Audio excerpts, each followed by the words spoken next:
কক্সবাজারের যে ট্রেনটা আছে চিটাং টু কক্সবাজার যে লোকাল ট্রেন, আমি মোটামুটি প্রতিনিয়ত এই ট্রেনে যাত্রা করি। যে এই প্রবলেমগুলো দেখলাম মাঝপথে দাঁড়ায় থাকে, এটাও সমস্যা। আমি ট্রেনের পায়ে যিনি ড্রাইভিং আছে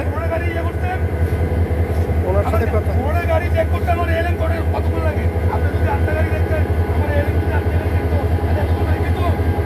উনি ড্রাইভার সাহেবও সমস্যার মধ্যে আছেন। এই যে নষ্ট ট্রেনগুলো এখানে দেন, নষ্ট ট্রেনগুলো